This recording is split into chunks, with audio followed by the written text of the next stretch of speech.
As they decode symbols and navigate cryptic messages, the group uncovers unsettling evidence that challenges everything they thought they knew.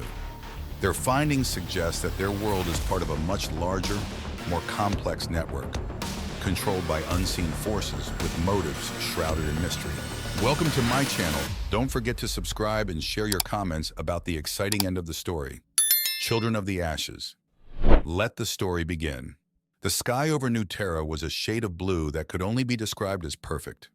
Birds of vibrant hues soared through the air, singing harmonies so sweet they could bring tears to your eyes. The sun shone brilliantly, casting a warm golden glow over the lush greenery and crystal-clear streams that crisscrossed the land. It was as if Earth itself had been reborn into a paradise. Elara Kincaid stood at the edge of a sprawling meadow, her eyes scanning the horizon. Her auburn hair caught the sunlight as it fell around her shoulders, framing a face that bore the light lines of worry and curiosity. As a historian and scientist, Elara had spent her life studying the remnants of old Earth, the world that existed before this utopia. Her brown eyes, sharp and observant, had noticed something others seemed content to ignore: the cracks in the illusion. "Beautiful day, isn't it?" Her colleague, Dr. Arun Patel, walked up beside her. He was a tall man with a kind smile and a head of gray hair that spoke of wisdom and years of experience. "Yes, it is," Elara replied, though her tone lacked the usual warmth. She couldn't shake the feeling that something was off. "Arun, do you ever feel like something's not right here?" Arun chuckled softly. "Elara, you're always searching for a mystery to solve. New Terra is perfect. Look around." Elara sighed, forcing a smile. "I know, but still, there are these old texts I found in the archives. They talk about a time of great struggle, wars, and rebuilding. It's like pieces of the story are missing." Arun patted her shoulder. "Maybe it's just the romantic in you wanting to create drama where there is none. But if it bothers you, let's investigate." Elara's face brightened. "I'd appreciate your help. There's an old structure in the East Forest that I've been meaning to explore. It's from the ancient times." The day was still young when they reached the East Forest. The structure stood there, half hidden by vines and moss. It was a relic of the past, an ancient building that seemed out of place in this perfect world. "Fascinating," Arun murmured, running his fingers over the worn stone. "This is pre-Reformation. Incredible it still stands." Elara nodded, brushing aside the greenery to reveal a doorway. "Let's see what's inside." The interior was cool and dim, shafts of light piercing through cracks in the walls. Dust motes danced in the air, disturbed by their presence. Elara felt a shiver run down her spine, a mix of excitement and unease. "Look at this," Arun said, pointing to a series of symbols carved into the wall. "It's a code." Elara's heart raced. "I've seen these symbols before, in the old texts. They describe a hidden truth, something about the Reformation, but they never say what." Together they worked to decode the symbols, their minds whirling with the possibilities. Hours passed, the outside world fading away as they uncovered more of the hidden message. Suddenly the ground shook slightly, dust falling from the ceiling. Arun and Elara looked at each other, eyes wide. "Did you feel that?" Elara asked. "Yes," Arun replied, his voice tense. "We should be careful. We don't know how stable this place is." As they worked, Elara couldn't shake the feeling they were being watched. Her suspicion was confirmed when they heard footsteps approaching. Turning, they saw three figures standing at the entrance, silhouetted by the sunlight. Their expressions were unreadable, but their presence radiated warning. "You two need to stop," one of them said, stepping forward. He was tall, with piercing blue eyes and a stern demeanor. "This place is off limits." Elara stood her ground, her curiosity overpowering her fear. "Why? What are you hiding?" The man scowled. "For your own safety, leave now. Some things are best left undiscovered." But Elara knew she couldn't walk away. The truth was out there, buried beneath the veneer of perfection, and she was determined to uncover it, no matter the cost. Elara couldn't erase the encounter at the old structure from her mind. She found herself pacing in her small but well-organized study, surrounded by towering bookshelves and holographic displays. Her fingers drummed against an ancient leather-bound book, her thoughts a storm of questions and half-formed theories. The room, with its gentle lighting and faint scent of old paper, was a sanctuary of knowledge, but today it felt suffocating. A gentle knock on the door snapped her out of her reverie. Arun stepped in, his expression a mixture of concern and curiosity. "You've been quiet since we got back," he said, leaning against the doorframe. Alara gestured to a chair, inviting him to sit. "I can't stop thinking about it. Those men, the message, it all feels wrong. I believe they're hiding something important." Arun sighed, taking a seat and crossing his arms. "Alara, we're scientists. We need evidence, not just a gut feeling. But I'll admit, the way they reacted was strange." Alara nodded fervently, her eyes lighting up with determination. "Exactly. We need to decode the rest of that message to understand what they're hiding. I've gathered a team, trustworthy, skilled people. Will you join us?" Arun hesitated for a moment before nodding. "Of course, but we need to be cautious. Drawing too much attention could be dangerous." The next evening, they met under the cover of darkness in Alara's study. The team consisted of 5 individuals, each an expert in their field. Jasmine, a brilliant linguist; Marcus, a tech-savvy engineer; Nadia, a resourceful survivalist; and Liam, a former security officer turned rogue. Jasmine adjusted her glasses, her eyes scanning the ancient texts. "These symbols are unlike anything I've seen, but they follow a pattern, a language, maybe even a code." Marcus was already setting up his equipment, the soft hum of machines filling the room. "If we can digitize the carvings, I can run an analysis using old-world algorithms. It might give us a clue." Liam, looking out the window with a wary eye, turned to them. "We need to be quick. Those men from the structure, they looked like the official enforcers. If they catch wind of this..." Nadia, ever practical, placed a hand on Liam's shoulder. "We'll be fine. We know the risks, and we're ready." Hours turned into days as they pored over the ancient texts, their determination unyielding. Each discovery seemed to lead to more questions, more pieces of a puzzle that refused to come together. Alara felt the weight of their mission growing with each passing moment. One night, as Jasmine deciphered a particularly complex series of symbols, she gasped. "Look at this. It's a reference to an illusion matrix. It's saying our world has been meticulously crafted, a curated reality." Marcus's fingers danced over his keyboard, bringing up holographic projections. "And look here. Coordinates, a hidden facility outside the city in the forbidden zones." Alara felt a cold shiver run down her spine. "We need to go there. We need to see it for ourselves." Liam's jaw tightened. "It's risky. If we get caught..." But there was no turning back. The team packed their gear, readying for the journey. As they made their way through the city outskirts, the atmosphere grew tense. The perfect veneer of New Terra seemed to thin, revealing hints of neglected areas, forgotten by time and progress. They reached the coordinates, finding a concealed entrance hidden behind overgrown foliage.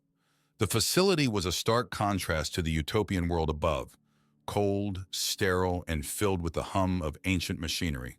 Marcus hacked into the central console, his eyes widening as layers of data unfolded before them. "It's true. Everything we see, everything we experience, it's all controlled from here." Alara stared at the screens, seeing their world mapped out in lines of code and holographic projections. "Who built this, and why?" A voice from the shadows answered. "Because humanity can't be trusted with the truth." The team spun around, finding themselves face to face with High Chancellor Zephyr, his sharp eyes glinting with a mix of regret and resolve. "You've discovered more than you were meant to. What happens next is up to you. Will you let sleeping dogs lie, or will you unravel the world as you know it?" Alara stepped forward, a fire burning in her eyes. "We want the truth." Zephyr's expression hardened. "Then prepare yourselves. The truth is far more dangerous than any illusion." The team understood that their journey had only just begun. They would confront the truths hidden beneath the paradise of New Terra, ready to face whatever dangers lay ahead. Arun adjusted his glasses, staring intently at the chaotic jumble of symbols and holographic projections on the wall. The team had returned to Alara's study, their makeshift headquarters now buzzing with quiet conversation and the soft hum of technology. Each team member was absorbed in their task, but the sense of urgency was palpable. High Chancellor Zephyr's words echoed in their minds. Alara sat next to Jasmine, who was scribbling furiously in a notebook. Zephyr's admission confirms it. Our world isn't real. But what's his endgame? Jasmine shrugged, not looking up from her notes. Control, maybe? Power? It's hard to say without knowing more about his people. Liam paced the room, his guard up as always. We need more information. There must be other hidden facilities, documents, something we're missing. Marcus, hunched over his data pad, suddenly spoke up. I found something encrypted within the transmission logs. It looks like communication records between this facility and an off-world entity. Nadia's eyebrows shot up. Off-world? Are you saying there's more to this than just Earth? Marcus nodded. It seems like we're not just dealing with local control. This is part of a larger network. And these transmissions, they're directives, orders from higher up. Ilara leaned in, a determined glint in her eyes. Can you trace those transmissions? Find out where they lead? Marcus tapped a few keys, his expression grim. I can try, but it'll take time. The encryption is top tier, designed to keep people like us out. Ilara placed a hand on his shoulder, her voice steady. Do what you can. Every piece of information counts. As Marcus worked, Jasmine suddenly gasped. There's a phrase here, Project Eden. It's referenced multiple times in these old texts. Whatever this illusion is, it's part of that project. Arun frowned, scanning the text on his own holographic screen. Eden? That sounds biblical. A design paradise. It fits the narrative. A sharp knock on the door made everyone freeze.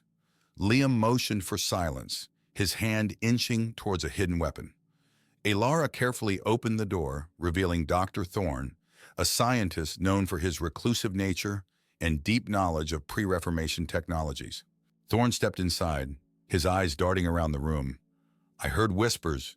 You've uncovered something, haven't you? Ilara nodded, motioning for him to enter. We need your expertise. We're dealing with an illusion matrix, possibly part of something called Project Eden. Thorne's face grew serious. I've suspected as much for years. The perfection of New Terra had always felt too perfect.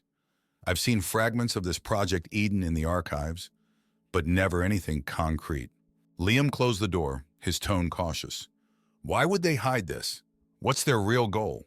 Thorne glanced at the team, his eyes filled with a mix of fear and resolve.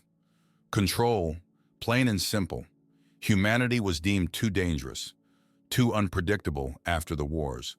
The Galactic Council, they decided to create a controlled environment to keep us from self-destructing again. Nadia looked horrified. So we're prisoners in our own world, kept in a state of blissful ignorance? Thorne nodded. Yes, but exposing the truth is complicated. The system is integrated into every aspect of our lives. Unraveling it could lead to chaos, perhaps even collapse. Ilara's jaw tightened. But living in a lie, no matter how beautiful, is not living at all. We need to find a way to reveal the truth without destroying everything. Marcus looked up from his data pad, his expression determined. I might have a lead. There's a mainframe, deep in the central city. It's heavily guarded, but if we access it, we might be able to broadcast the truth to everyone. Liam's eyes narrowed. It'll be dangerous. We'll need to plan carefully. Ilara met each of their gazes in turn, her voice filled with unwavering resolve. We knew the risk when we started this. Now more than ever, we have to see it through, for the sake of humanity, for the right to know our own history.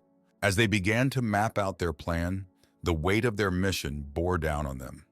The path ahead was fraught with peril, but they were united by a common goal: to reveal the truth and reclaim their world, not just for themselves, but for everyone lost in the illusion of paradise. Every step toward that mainframe brought them closer to the heart of the deception, and closer to a world built on reality and freedom. The night air was cool and still as Ilara led her team through the shadowed streets of the central city. Tall buildings loomed above them, their sleek surfaces reflecting the ambient light from the sky. The central city was the heart of New Terra, a testament to human ingenuity and masterful design. But now it felt more like the fortress of their captors. Marcus had managed to pull up blueprints of the mainframe facility. It's deep underground, under the central plaza. We'll use the maintenance tunnels to get in, he whispered, his voice echoing slightly in the narrow alley. Liam was at the back, ever vigilant, his eyes darting around every corner. We need to get in and out quietly.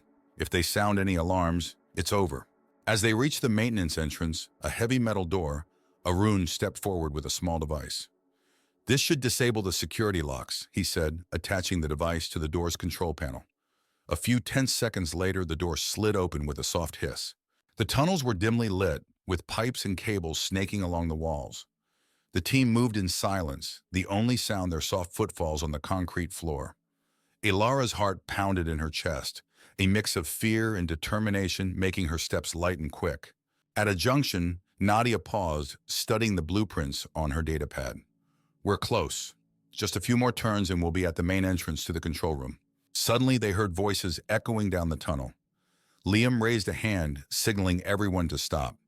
They pressed against the walls, blending into the shadows as a group of enforcers walked past, their boots clanking heavily on the floor. Once the voices faded, Marcus exhaled deeply. That was close. We need to move fast. They soon reached a massive reinforced door, marked with symbols indicating high security clearance. Ilara approached the door's control panel, her fingers trembling slightly. Marcus, can you bypass this? Marcus nodded, pulling out a toolkit. Give me a few minutes. He worked meticulously, each wire and circuit a step closer to their goal. Finally, the door shuddered and began to open. The room inside was vast, filled with rows of servers and a giant holographic display at its center. Streams of data flowed across the screens, the lifeblood of the illusion that kept Nuterra in its gilded cage. Ilara stepped forward, her eyes wide with wonder and determination. This is it, the heart of the beast. Jasmine approached the central console, her fingers dancing over the keys. If I can access the core protocols, we can initiate a full system broadcast.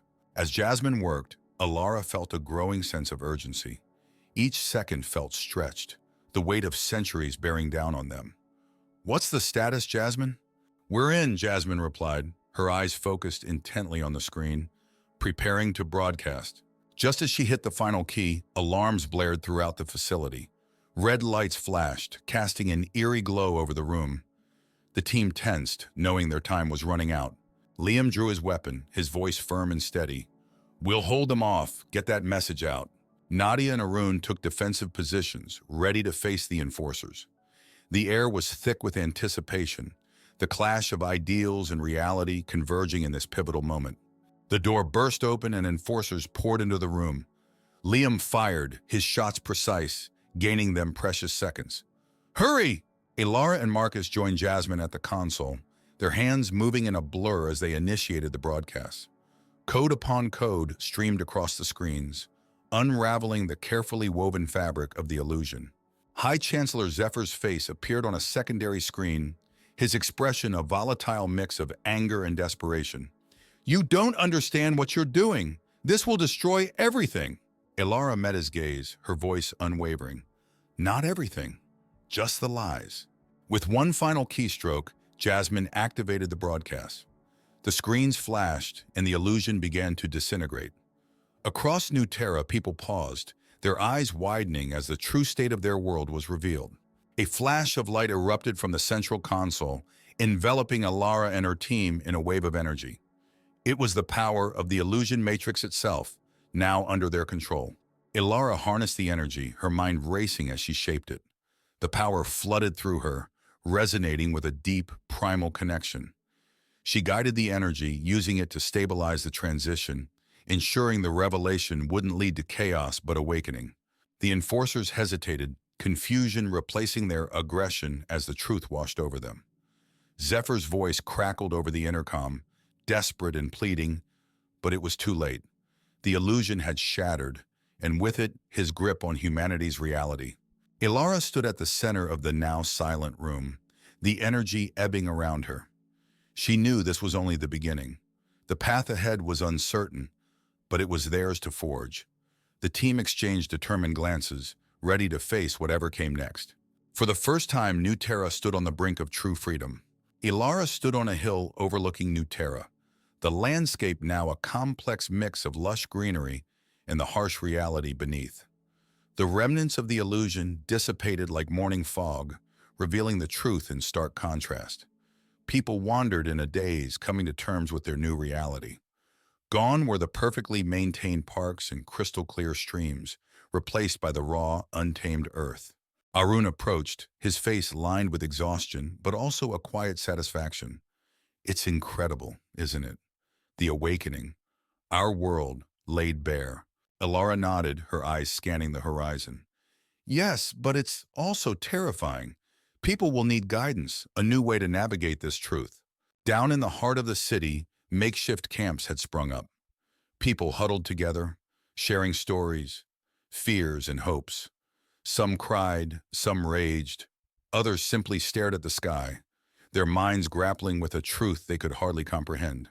Marcus was working tirelessly, converting old holographic displays into communication hubs. We need to set up a network, he explained, wires and circuits strewn around him. People need information. They need to know they can rebuild. Nadia was organizing food and medical supplies, distributing them with a reassuring smile. We've got enough to last a while, she said, handing a bundle to a young mother. We need to start thinking long-term, though, growing our own food, making our own medicine. Liam, ever vigilant, had taken on the role of protector.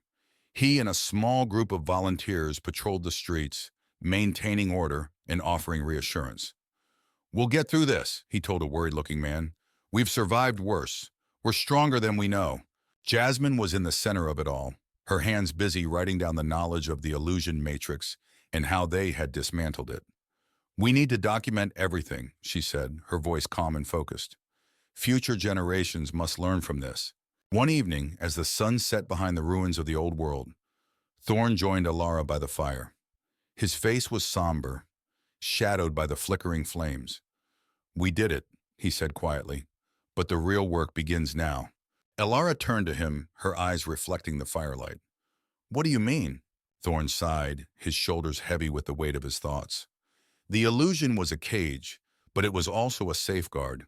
Without it, people will face harsh realities. Desperation can lead to chaos if not managed carefully. Elara nodded, understanding the gravity of his words. We have to lead them through this. Show them that freedom comes with responsibility. We can build a better world, one where the truth is our foundation. In the days that followed, the team worked around the clock. They set up councils and community groups, encouraging people to take active roles in rebuilding society.